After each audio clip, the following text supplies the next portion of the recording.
What's up guys, this is Wenzes. Welcome back to my channel where we talk about personal development for INFJs and how to create an epic life on your terms. Today, we're continuing our little series on INFJ dating and we're talking about love addiction. There's a reason why so many INFJs have experienced this. I know I have. And it's not just about the fact that we love so deeply or that we feel emotions so intensely. It has so much to do with our cognitive setup and what this does to us, what we're trying to escape, what we're trying to fix through those love addictions. And today I want to break it all down with you. Before we get started, I want to remind you, if you want to take the next step in creating your epic life and you want my help in it, then work with me privately. All the information you find below. So love addiction, what is it? Well, I'm not a psychologist. I'm sure there are different interpretations. But the thing that most people use is that when it comes to love addiction, it's that you get addicted to people, get addicted in being in love and being in this constant emotional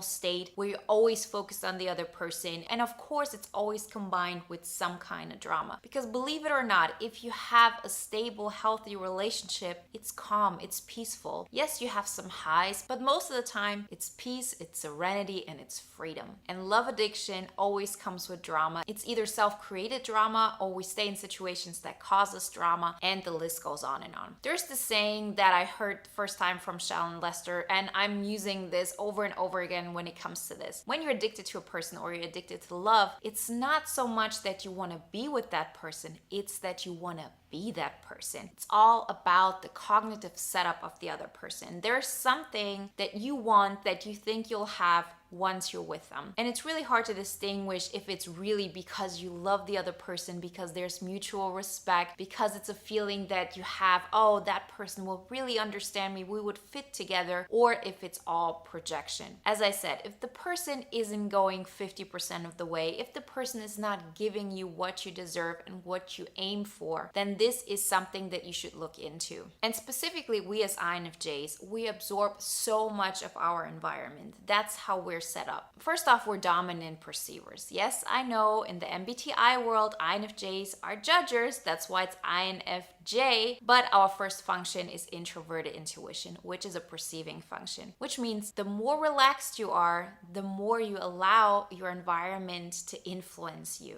And that's why it's so important to make sure that we set those boundaries early on, that we have only people around us who want to see us win and who want us to be ourselves. The more you are on track with this is who I am, this is where I'm going, and I have my path, the more the people around you learn that you will not accept anything else. And the more likely they are to behave in such a way, even when you're in a very relaxed state. So nowadays, when I'm around my partner or when I'm around my friends or whoever it is, they have learned that I will stand up for what I want, where I want to go. And they don't have to constantly try to pull me into their world. It's of course something that very often happens unconsciously, but they've also learned that most of the time when I'm relaxed, I love to just be the observer, that I love to be in situations where others give suggestions and I follow because it's such a nice state to be in and to be relaxed. But the moment something is going in a direction that is not good for me, I will motivate myself and I will go a different direction. So that is something that I have learned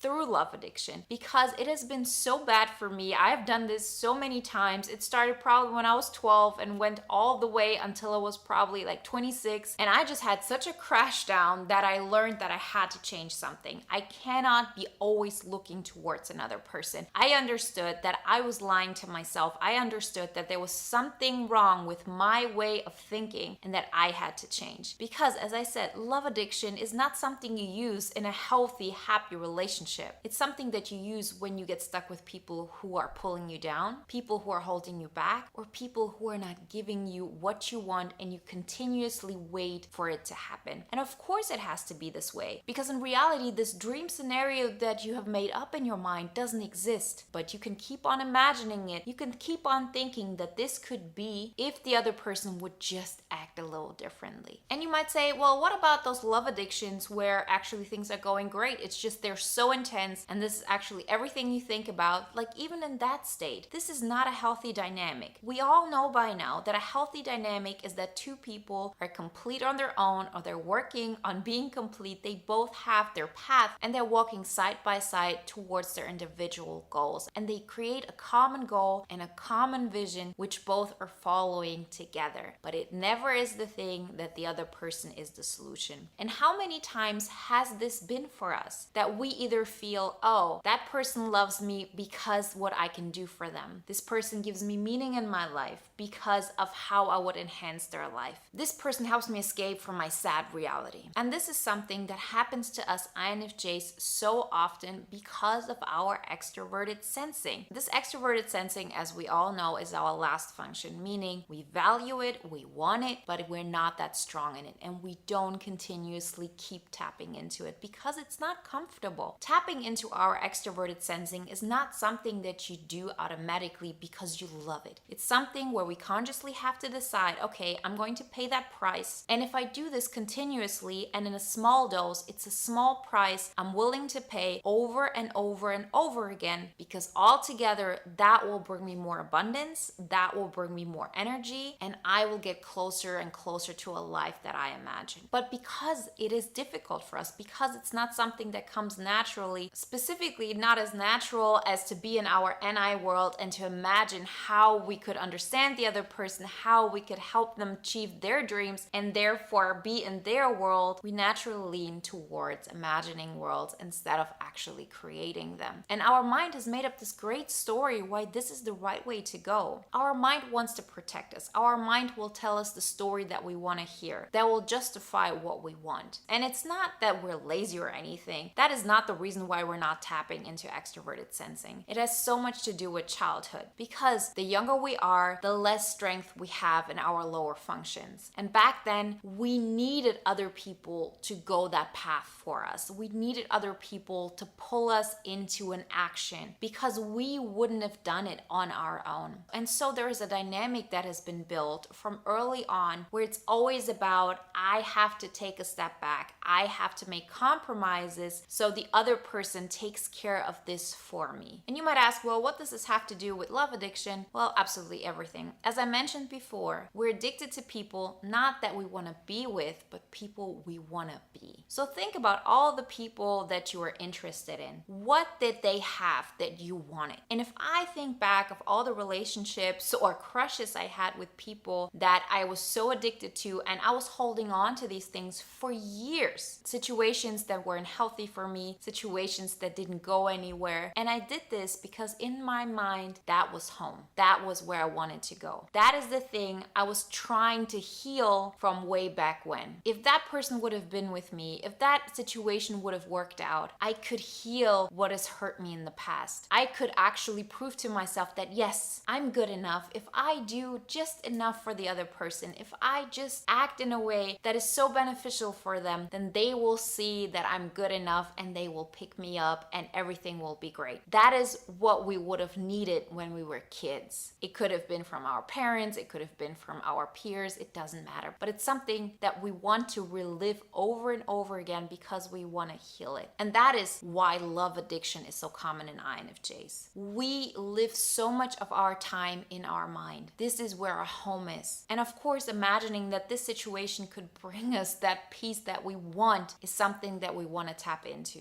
We're addicted to feeling this feeling. We're addicted to thinking in this way because we as INFJs are so great at absorbing emotional atmospheres. And now, because of that person, you can imagine an emotional atmosphere where you're healed. But that is it. It just exists in our head. And you can stay in that head moment as long as you want. At some point, reality will hit you. And reality is that that person doesn't give you what you want, and you're waking up to a harsh reality that hurts like hell. So how do we get out of that? How do we deal with this? Well, the first and most important thing is acknowledgement. As long as you feel like there's nothing wrong with your way of thinking, you're going to continue these situations. Yes, you might be able to resolve this situation with this one person, but I I guarantee you there will be another person, and in some kind of variety, you will experience this again and again, and you'll feel they will be the solution. You get yourself to a point where you alter your reality in order to fit into theirs. You can escape your life in order to be with them in their life, in your imagination, of course. But as we all know, this is not going to work. It might work in the beginning, but you will always try to resolve this thing. You'll always try to find your healing in this, and it will never happen. Why? Because on some level, you believe that you deserve this. It's not that I'm saying, oh, you're being treated badly, it's your fault, because on some level, you believe that this is what you want. I'm saying this is just a natural thing that happens, because how can we be healed from a situation that happens now when in our childhood, on some point, we were taught that we aren't good enough? That is the feeling we keep with us. You have to imagine there's this version of you that's 6 years old, and that version feels they're not good enough. And every single time you're trying to prove to yourself that yes, you're good enough, what you're actually doing is telling that 6-year-old version your opinion doesn't matter. What you experience isn't true. I'm trying to do this here. And so you're continuously going to put yourself in situations that mirror back to you, yes, you're not worth it. Yes, you're not good enough. And the only way to really get over it is to acknowledge that this really happened, that this is something that you've taken with you all your life, and that you sort of have to lose that game. That no matter what you do, you'll never prove to yourself that you're good enough by waiting for another person to give you that acknowledgement. You have to feel the pain that happened, realize that you didn't get the love that you needed back then, that this really happened. You have to feel the pain, you have to grieve it, you have to heal, and then decide that you're good enough and make choices that represent that. So what kind of choices will they be? Well, it's choices like, well, I'm not going to stalk that person on social media. I'm not going to wait for somebody to get their act together and be the partner that I need. It's about making choices like, this is where my life is going. This is the kind of partner I deserve. And to be open for new people to come into your life that show you through action, not through your imagination, that they can be that. And most of the time we feel, but I like what I like. I'm not going to be attracted to them. Of course you're not, because you're addicted and attracted to the kind of people that bring you pain over and over again. But the good thing is that you can reprogram your mind. The more you give to yourself, the more you're going to look for partners who give you companionship, security. They allow you to be who you are. And you might feel, well, that person, they could understand me so well. Well, if they would be at your side. If they could understand you, they would listen to you. They wouldn't run away. It's not your fault that they're not listening. It's just that they are not the person who could listen to you. So make a list if you want and write down absolutely everything that you want. Don't look at, oh, that person will give me this feeling, or I will feel so much intensity when I'm with that person.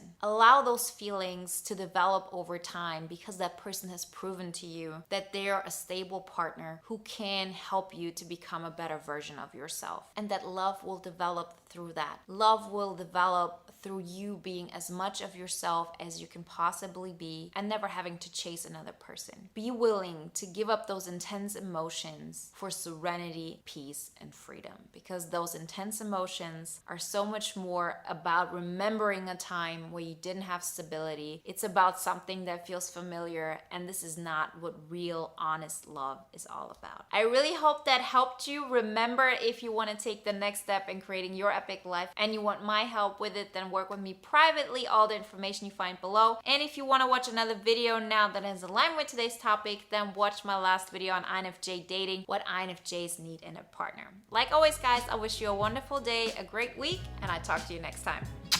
Bye.